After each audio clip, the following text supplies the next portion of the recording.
Hey y'all, it's your girl Charity B, and welcome to the I'm Enough Mastering Self-Love podcast. This podcast was designed for both men and women who are in the process or wanting to start their self-love journey. Here we discuss many topics related to self-love that promotes healthy habits that will help support your mental and emotional health, boost self-confidence, and self-worth. So get ready. This is something you don't want to miss. If you like what you hear in this episode, feel free to DM me and leave comments on my Instagram page at iam.enoughmsl. The podcast is also available on YouTube. The link will be in my description box as well as on my Instagram page. Hey y'all, welcome back to the I'm Enough Mastering Self-Love podcast. It's your girl Charity B. As usual, I hope you guys are doing great and had a good productive week. If you wasn't productive, hope you had a good rest week. I know it was more so a rest week for me. I'm gonna lie and say I'm doing great, but I ain't gonna even lie to y'all like that. Life been lifing, you know how it be trying to like beat you down. But it's more so trying to stump on me. I think I'm at the point where it's trying to stump on me, and I'm like, I'm already on the ground. What more do you want? Like, leave me alone. I think more so it's not about a change. It's just more so I need to see some results, and it's just like. Things be trying to pull me back. Every time I try to leave, I think he's pulling me. You know what he said. Pulling me back. But yeah, that's how I'm feeling. I'm like, do I need to go to God and be like, can you get me off the strong soldiers list again? Because I could have sworn at the beginning of the year, before the year last year even ended, I hit you up and I was like, please take me off the list. And it's like, I'm still on there. I was like, it ain't no rest time or this soldier need a rest, a time of good things list. Like, can I be on that list? I just don't want to do this list anymore. I don't want to be. I want to walk in the army of the Lord, but I just want to be on the rest. I want to rest. That's all. That's all I got to say. But I guess he'll never give you battles that you can't overcome. So I guess I'll just keep on pushing. Keep on believing, and hoping and praying. But yeah, it's not that bad. It's just like I'm tired. I'm getting tired mentally. I don't need a break anymore. I just need things to happen. And I'm sure most of you can agree with that. So yeah, that's how I am. Can't complain too much, I guess. But I know that I said that I had something special for you guys. I was going to announce it in this episode, and I will. But I'm going to wait until the end of the episode. So Stay tuned so you can hear those good details on what I have in store for you guys. Okay? So with that being said, we go ahead and get into today's episode. This is episode number 19, and it's time to get my confidence back. And I know a lot of you out there can relate to that because some things that you go through in life and it can kick your butt, whether it's being in a relationship with somebody or somebody you care about has hurt you, or things just happen in your life and it's like you don't recognize it in that moment, but it definitely puts a dim on your light. And it's like, why even try? Why even do all these things when all I know is the dysfunctional or toxic situations? And well, here I am. So we're definitely going to talk about how we can get our confidence back and things that can cause us to lose our self-esteem and self-confidence. So first thing I would like to talk about is, what is self-esteem? Well, it's as simple as this. It's the opinion that you have about yourself, okay? So when you have a high self-esteem, you tend to have a positive, more outlook about yourself and the things in your life.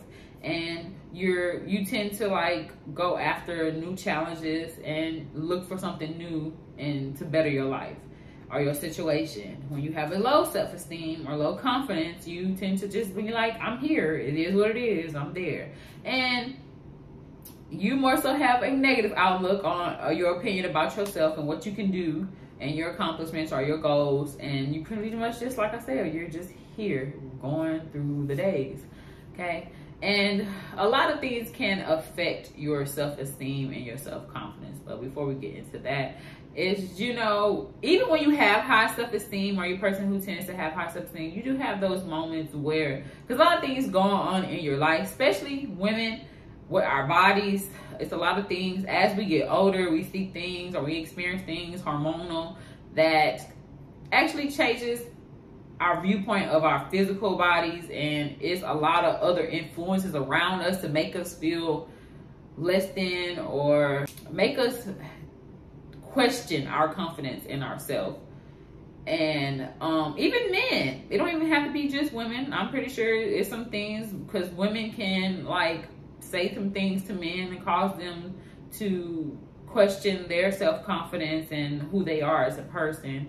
And it don't have to be people around you or women. It could just be different things that you are around or people you're around that cause you to cause questions of your confidence.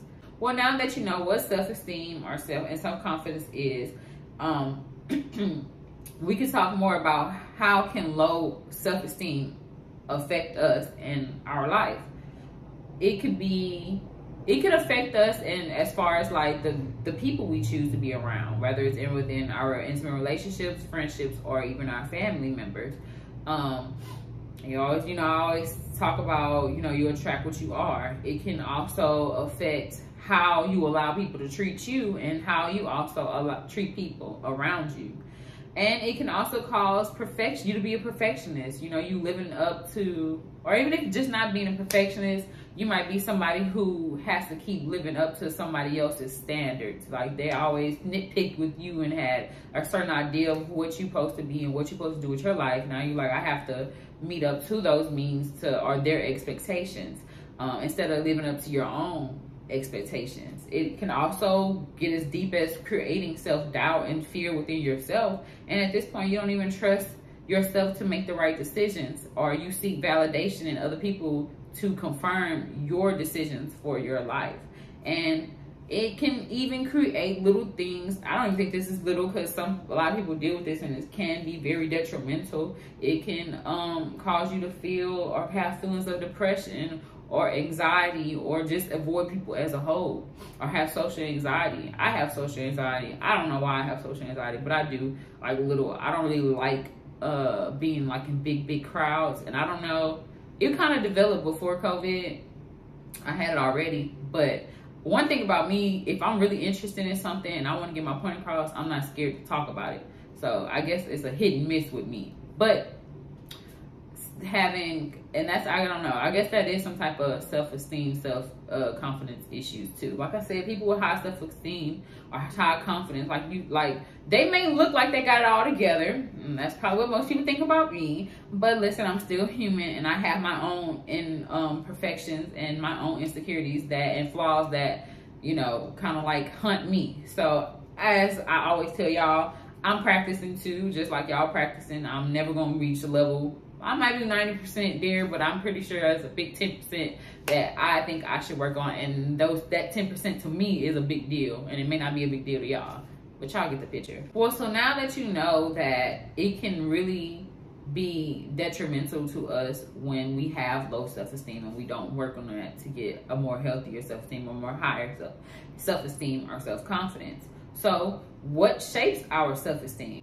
Well, it could be as little as your childhood. It starts there. That's where your self-esteem stems from.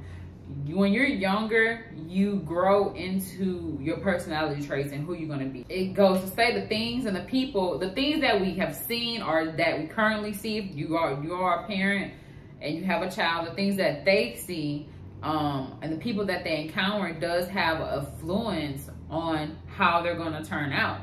So, for example, if you grew up in an unstable home, you're most likely going to be somebody who has a dysfunctional lifestyle or unstable life. Why? Because you have been exposed to this majority of your life. That's all you know. And I'm not saying like 100% of the time that's who you're going to turn out to be, because some people get the oomph. They have the mentality to be like, okay, well, this was wrong. And I don't like how I was raised. I don't like how my parents treated me. So I am going to do all I can to not make sure that my future is not determined by my past. I'm going to change it for the better and live the life that I want to live, and that my family lives a better life than I did. Okay, so it's not 100% whole thing, but there is a chance that you may carry those things and those burdens with you, and they can affect your relationship even when you try to change your life for the better. There are still some demons that you have to fight because, well, they happened to you. Point blank period, it happened to you. And you didn't know how to, or either you didn't seek out the help or know about thinking about the help to actually overcome those demons while you could. So now you're facing those demons and you're fighting them so that you can live a better life. So that just goes to say that your parenting style can definitely affect your child's self-esteem. So if you are a parent currently, please watch what you say, watch what you do, and how you act towards your kids. I get it. Sometimes you get, I'm not a parent, but I get it. Life is life, and we in a time where things are just so expensive.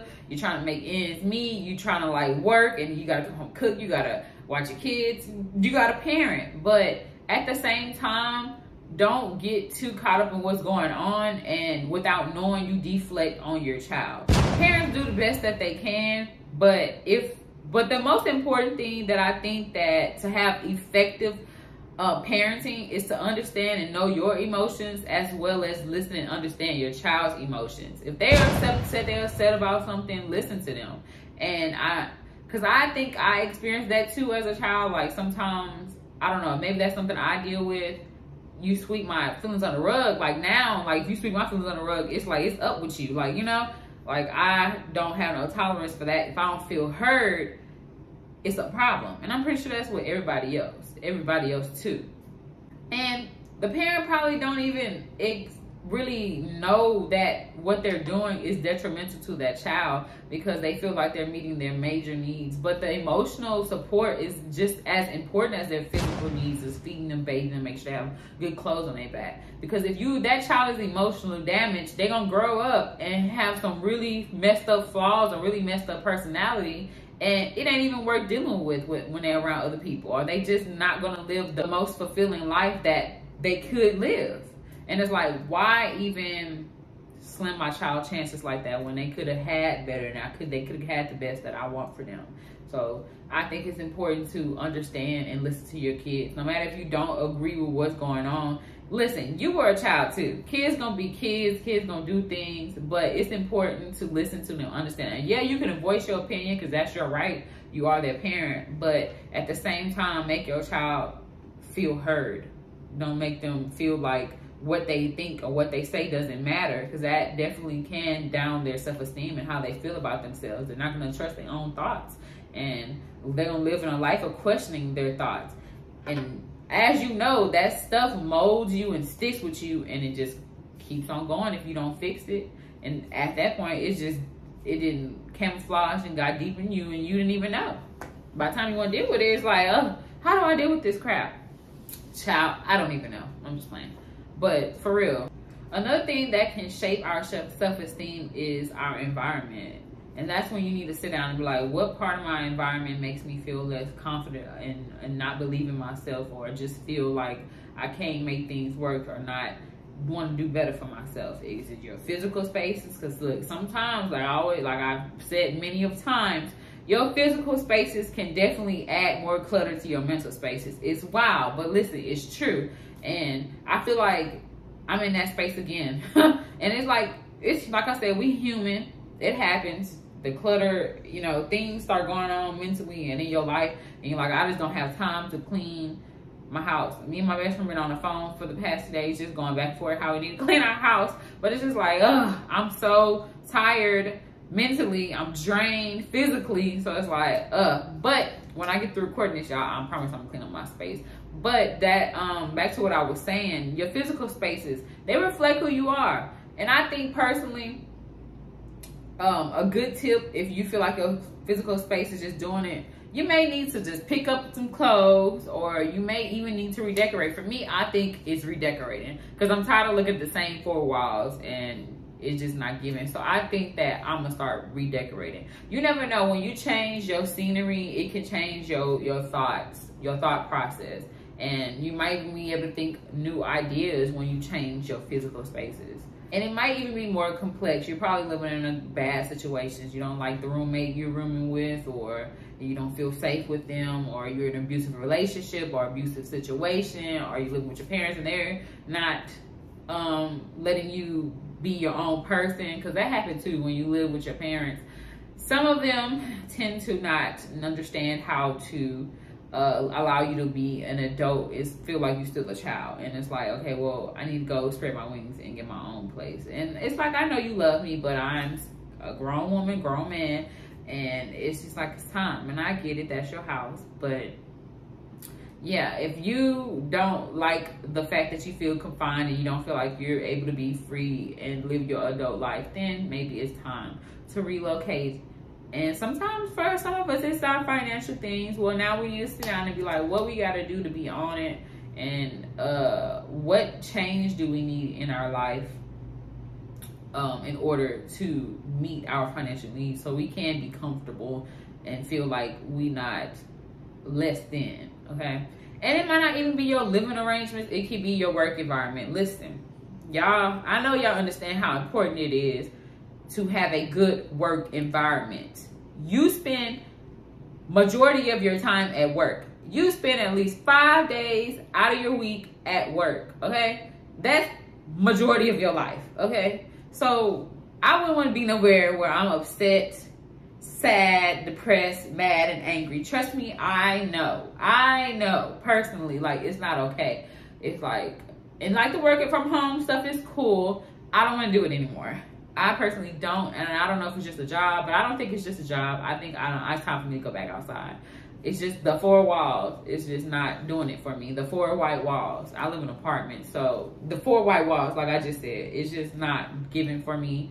And yeah, so if the job is making you depressed and you feel like you could do so much better, and there is better out there, believe that. You just have to find a way to get to it, because it definitely can affect your mood and your well-being. Your mental space can get really knocked off when you're not happy with where you work. The next thing that I would like to talk about that also shapes our self-esteem would be social media. It's really big right now, and it's very hard to ignore social media. You have to be on social media to keep up. Yeah, the news is fine, but it's like Twitter, Instagram, that is kind of your news when you want to know what's popping and what's going on in the world. But it can be overwhelming. I personally am able to delete Instagram and Twitter and deactivate my account for like a couple weeks or like a month or so. That doesn't do anything, because sometimes social media people on there be pissing me off, because like, y'all don't even know these people, or they don't even pay you at all to be having an opinion about this and that. So yeah, it can be very overwhelming, and it's kind of hard to get away from that. But it can shape our self-esteem, of course, because as you know, BBL season's still out there. Plastic surgery thing is still a big deal. And I have nothing against you if you want to get plastic surgery. That is you, that's just your preference. But it definitely is more of a big thing than it should be. And people swear up and down, we like natural bodies, we like natural bodies. But the moment that you see somebody famous with a natural body and they little stomach jiggling, or they got little tire lines from their stretch marks, or like you see a dip from cellulite, it's a, ooh, she fat, or ooh, why he jiggling like that? You making fun of people. So do y'all really love natural bodies how you say you love natural bodies? And y'all don't understand that you definitely can bully somebody into getting work on themselves. A perfect example, I don't know if she was bullied, but I would like to talk about that. Roly Poly, I don't know if y'all know her. If you watch Baddies, she be on there. But she was like, at one point she was like, she didn't want to get plastic surgery, but here she is getting plastic surgery. And I'm like, okay, well, if that's something that you personally wanted to do for yourself because you didn't like it, that is perfectly fine. But I hope that the world just didn't bully her into like doing that to herself, because I don't know, I think people are beautiful as they are, but if you don't feel that way about yourself, it can really affect your self-confidence and, you know, and your self-esteem, and how you feel about yourself. And it's not about what everybody else thinks, because it's like, forget them. But if you don't feel that way about yourself and you're like, well, I have no option but to get plastic surgery, okay, well, that's your personal decision. But like I said, social media, I feel like social media still has an influence on what a perfect body is supposed to be. And if you don't, you may understand that you're perfect how you are and you look how you look, but listen, I mean, you know, like I said, as a woman, you go in a restaurant, you be bloated, and you're like, girl, what is this? but it's just like, you got to embrace those imperfections. No one's perfect. Even if we try to be perfect, we're not perfect. And honestly, I personally don't like the way BBL bodies look. In my opinion, I don't know what y'all thoughts are, but I think the person who got the best BBL is Drea. So, but other than that, like, yeah, I'm not a, because where your belly button at? But anyway, did I say that? I did say that. I'm not cutting it out. But back to what I was saying, I definitely think that we need to talk about how much access we give the young little people into the internet, because I know it's hard, but we're gonna have to, I think that we should change that, because it's easy. There's, like I said, they so young, their mind is so, it still can be manipulated to believe certain things that they see on the internet. And I think that we can change that by, you know, changing what our children are able to see online. I don't know, me personally, I don't know about the iPads and all of that. I guess, I don't know what age I would give my child, because I don't have kids, so it's easy said than done. But you can watch TV, and I'll put some like some parental restrictions on it, or like have a phone and I turn off, because like I work for this third-party company that sells phone for the sell devices for, and they have like a little gizmo watch. If I'm not mistaken, you can go in there and put like a timer when you want it to shut off. Like, I would want something like that, because I feel like the more they exposed to everything and able to see everything, that's why they grow up so fast. It's like what they see and what they hear, and we can easily prevent those things if we just monitor them a little better or change some things. Yeah, we can't change everything on the internet, but we can change what they see. And even for us, not just the kids, we can change what we see.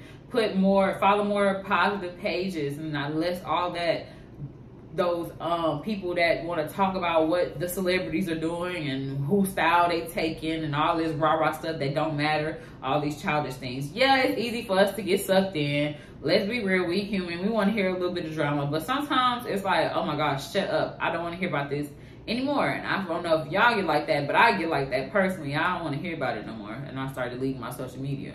It's like, do y'all have anything better else to do? Do you have anything better to do? That's what I'm trying to say. I was like, I don't want to hear that madness, that bull crap. I don't want to hear it. But yes, let's start putting more positive things on our social media pages.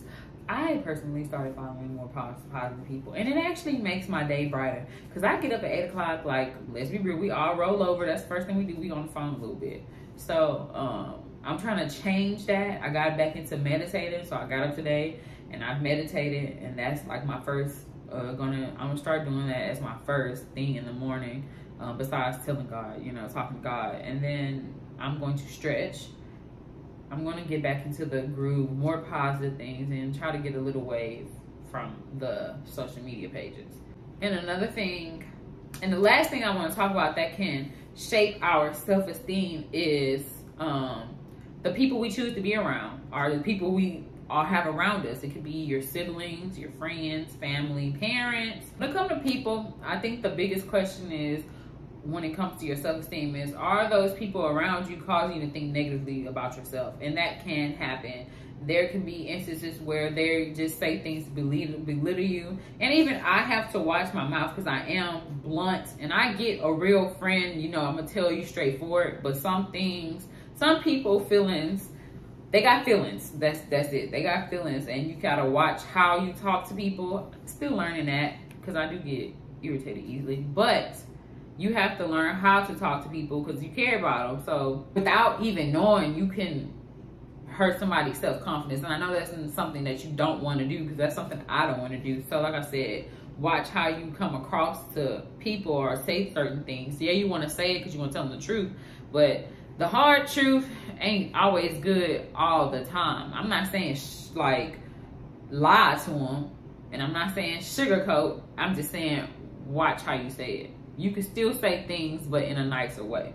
if you're somebody who's a go-to person, or somebody who gives advice, or somebody looks up to, you want to be that person that uplifts that person. You never want to say anything that will make them feel less than. And then they don't want to be around you no more. And I wouldn't want to be around you anymore. Because, like, bro, you don't bring no happiness to me. Or you don't make me feel good about myself. You don't want to do that. And there's some people who have people in their life that try to dim their light, dim other people's light to make them feel better and boost their self-confidence. No, X them out.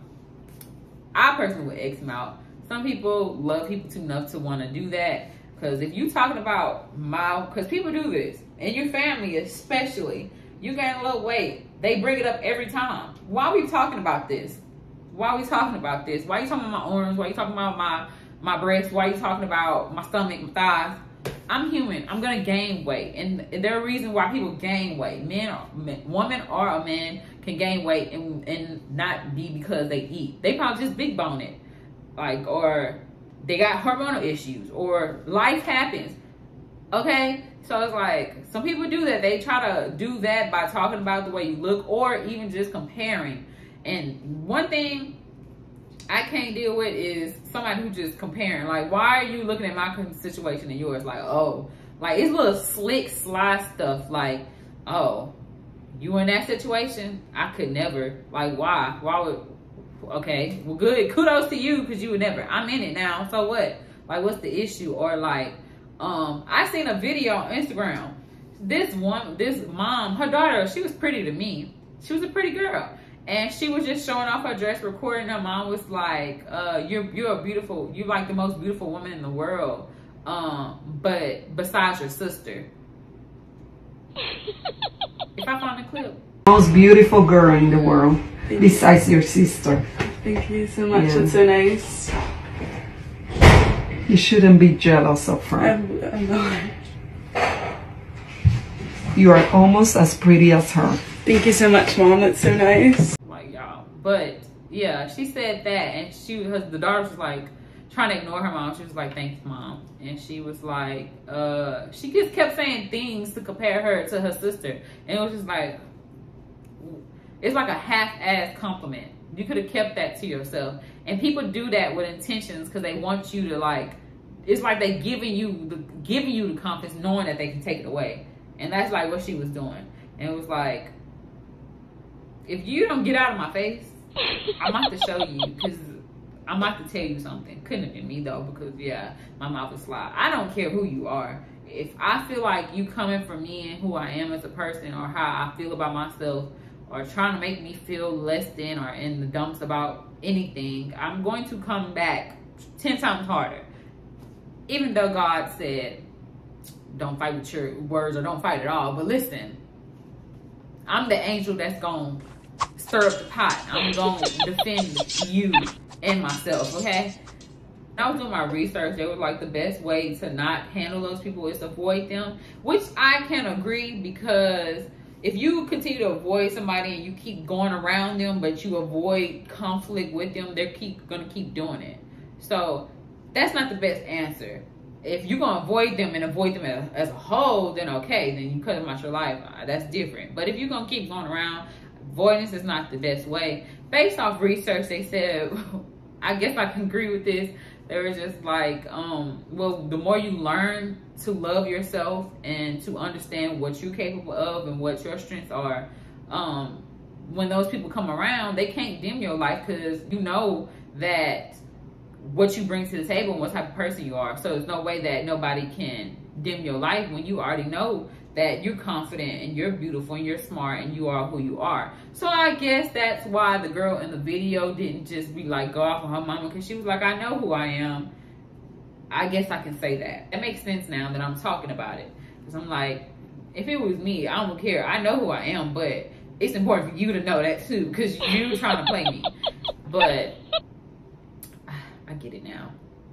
I get it. Because she still was like, she didn't look like down or anything. It didn't look like it messed up her day. She was still like showing off on the camera and stuff like that. So I was like, I like that for her. I like that she did not let those little small half comments or compliments mess up her mood and how she feels about herself and how pretty she thought she was in her dress. So yeah, maybe I need to get like that. Less violence, more it is what it is. We're gonna see. I'll keep trying. I don't know. I can't hold myself accountable to that. So I ain't gonna even sit here and lie to you guys, okay? Anyway, so now that we said we figured out some things like how self-esteem has shaped us, it's pretty obvious that we can say why it's important to us. It helps boost your mental health. It prevents you from creating problems such as falling in a depressive state or having anxiety or being anxious from the things that you've been through, or creating some insecurities in your life or insecurities in yourself, or self-doubt and self-fear within yourself. You're able to trust your decisions more. It also makes successful relationships, you know, not just intimate relationships with your friends or any relationship, work relationships. It's very important that we are secure because in our relationships, because how high your self-esteem prior is to any relationship determines how we allow people to love us and the love we give to others. So it's more, your relationship is more likely to last when you have high self-esteem. When your past situations, experiences, and your personality traits are in question, they can determine how your relationship is going to turn out, or how you even manage or handle certain situations. So that goes back to say, like, to the attachment styles. I don't know if you guys remember from my second episode, starting from the root of the problem, the first part, we talked about attachment styles. You know, secure attachment style, when you like open to establish trusting and close relationships, and you're not hesitant to be in love, and you don't avoid intimacy and tend to not depend entirely on someone. Or like anxious preoccupied attachment style. You have significant fear of being abandoned.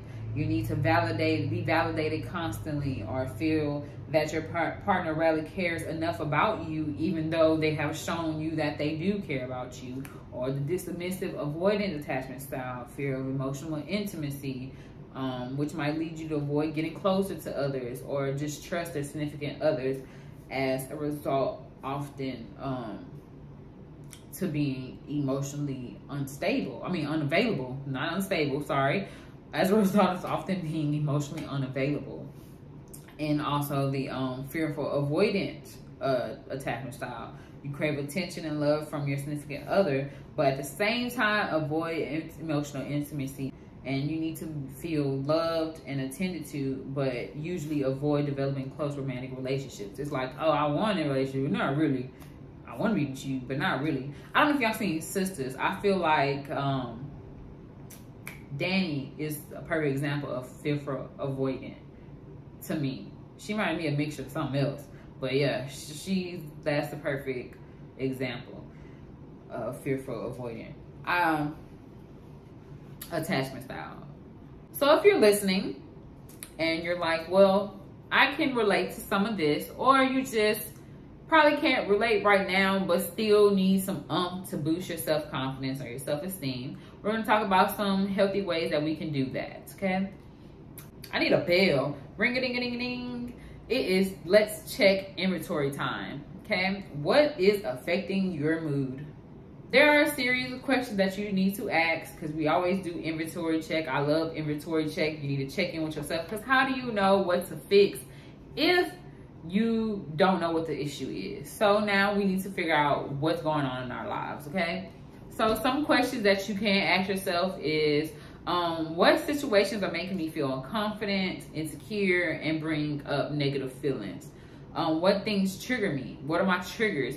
I think triggers are hard to identify because that takes some real deep digging, and that's when you need to refer back to my last episode of healing your inner child. I think a lot of things, as you see, your self-esteem, everything starts from when you were a child. I don't care if you think that you had the most perfect childhood, some things stem from there, whether it's not from your guardian or your parent. Like, there's other influences, our teachers, because we spent most of our time at school. It could be our peers, being neglected by them, or just, it could be a simple statement that we heard from somebody. And that's crazy. Like, one simple statement can really trigger you or really leave their mark on you in a bad way. And I was on Twitter one time, and I remember, because it was like, it's crazy how things that happen to us as a child, we were in school, somebody said something, one mean thing in school to you, you remember it. And it's like, damn, I do remember it. And that really did, I think a lot of things start from the school. Maybe they need to change something in the school system, because that is crazy. I don't know. Maybe people just need to teach their children to be more nice. I don't really know. We are in a sensitive age too, though. People are sensitive now. But back then, y'all know, people were really mean. Yeah, we had some backbone and we brushed it off, or we did what we did to handle it. But it still stick with you, regardless of how you dealt with the situation. Some other questions is, am I choosing to be around people that promote positivity in my life, or those that bring me down and drain me? What can I do differently? Okay. You also need to find a way to adapt to your environment if you can't change your situation. What spaces make you feel safe? If it's not at home, what is your happy place, your calm place, your safe place, wherever you feel safe? Me personally, my bed. I love my bed.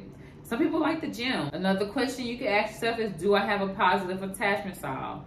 If you don't have a positive attachment style, then is your attachment style like crazy off? Like, are you at the bottom, or like you just need a little work? You need to figure that out. Also ask yourself, what negative thoughts do I have about myself, my decisions, whether it's personal related, like as far as the people you choose to be with, or is it work life related, not being able to hold a job, or you just don't like your job, or how things are going there, or even little things as far as what you accept for others, how you allow people to treat you.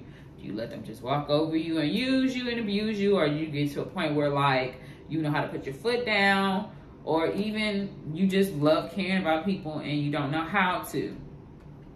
Then you need to go to the why. What evidence can I think of that started me to think about myself negatively, or cause these negative events in my life? Or even simply just, what caused me to act negatively to a certain situation? Do I need to change how I handle certain situations? And once you have figured out all the negative and what's going on in your life, all the triggers, and once you figure those things are, you know, like I said, you can't do this all in one day. It might take you some time to learn yourself, but it's a great process. I don't know. I love learning myself. I learn myself every day. I figure new things out about myself. And the more I write these episodes for you guys to listen in on, I learn a lot about myself and how I do things. And I think I'm changing for the better. That's why I said 90% out of 10. I think I'm doing pretty good. I have my things that I might need to change, but we're working on it. We're working on it, and I'm actually working on it. I'm not one person to just be like, oh, I know what's wrong with me. But no, I'm going to work on it, because it's cool to know what's wrong. But, okay, what are we doing about it? What now? Literally, what are we doing about it? So that's the next step. What now? Since you know what's going on, what should you do about it? I think that you should start writing evidence that challenge those negative beliefs. What are you good at? What do you like about yourself? If you're not sure what you like about yourself, it's time to take a hard look in the mirror. It's been time to take a hard look in the mirror, but I'm glad you're doing it, okay? How can you change your weaknesses into strengths? For example, you tend to always want to help people that you care about, and sometimes it gets you in sticky situations, whether it's like put your well-being at risk, or when it's time for that person to help you back, they can't help you. I would say that you should turn your expertise into, you know, a hobby or into a business. Like, people like to help people. You can like be a party planner, or you can help people. You can be an assistant. You can do a lot of things. And I also think that you need to know your limits. I think a lot of people don't start practicing on fixing their situations, even if they know what the issue is because they don't know themselves. And this is the perfect time to get to know yourself. Why not now? Start today. What some commercial says, start today. You know, like start today. Don't sit back. You're sitting on the couch watching TV. My real ones know what commercial that is. Something college. I forgot. But y'all know what I'm talking about back in the day. But anyways, yeah, I think that's why people don't start taking action. They don't know themselves. And it starts a little bit with trying to figure out what the issue is. And then you can start knowing your limits and knowing how to set boundaries and figure out what boundaries you need to set for yourself. What will work for you. Don't overexert yourself or over offer yourself to people when you know they have an option. Just because you can fix it doesn't mean that you should solve it. Sometimes people need to solve their issues on their own. This one lady said I was on Instagram again, and she was like, she likes to help people and stuff like that. But she said for her, now what she does is when people call and like, can you do this? She knows she can do it, but to not just put herself out there, she'll be like, I'm gonna think about it. And she assess her needs and her boundaries, and then she think about it. And then if she wants to really do it, she'll call them when she's ready to say, okay, I'll do it. And that just puts the ball back in your court. And that teaches you how to set your boundaries and how to know your limits and not to be give yourself to people and not worry about your well-being. That allows you to put yourself first, and it'll put you in control. If you have more control of your life, it's easier to not let people walk over you or use you and abuse you or put yourself in those situations and get messed over when you know you have a good heart. So it's your time to make people respect you and respect your boundaries. Or they will keep thinking that they can keep doing it because they know you're not going to do anything about it. The biggest thing that you need to remember and to understand is that your past does not have to define you. What you did back then, the old you, don't have to be the new you. You don't have to keep doing the same thing if you're not happy with the way things have turned out. See what you want to do, figure it out, and try to make the steps. Break it down in pieces. Like I said, I think people want things to happen overnight, but it doesn't happen like that, especially when you're trying to change your life. It doesn't happen like that. So you need to sit back, assess your needs, figure out what you want, and do it. So don't let your past define who you are, because that's just not the case. People change every day. Also, stop saying what if. Like, if I make this move, how do I know it's the right one? Well, if you don't make the move, how do you know it's not the right one? When you do that what if and you question a lot and you just don't take the jump, and you can miss out on your chance at that. But it also allows you to keep stalling. You're going to still end up being in the same position because you wasn't bold enough or wanted enough to take the step to see if it was going to work. It's okay if it doesn't work. Just go back and try it again and figure out what we got to do next, okay? Also, the next thing that I would recommend is to build positive relationships. You don't have to stay around people or be around people that don't bring any positivity to your life, okay? You can love people from the distance. People, when you understand that, it's going to be easier to live a happier life. And you're not able to live that happy life because you keep having those people around you, regardless if that's your mama, your daddy, your sister, your brother, your cousin, your family. I don't care. Now, let's talk about family. That part. Let's talk about family. People think that because you were born into a family that you have to stick with them. You don't. I don't have to disown you, but if I just don't want to, I can remove you at having certain access to me because you're not helping me and you're not loving me how I want to be loved. People get so caught up in wanting to be a part of their blood family and just want to make it work when they know that their family doesn't give them the love that they deserve, doesn't acknowledge their feelings, doesn't make them feel wanted or needed. And it's like, why would I want to be a part of something that is fake? It's like y'all have this perfect picture of a family, of everybody, of what the idea of a family is, mama, brother, sister, cousin, the whole family, grandma, and that. But in reality, it's like, what is this? It's a toxic environment. I'd rather be a part of my own family.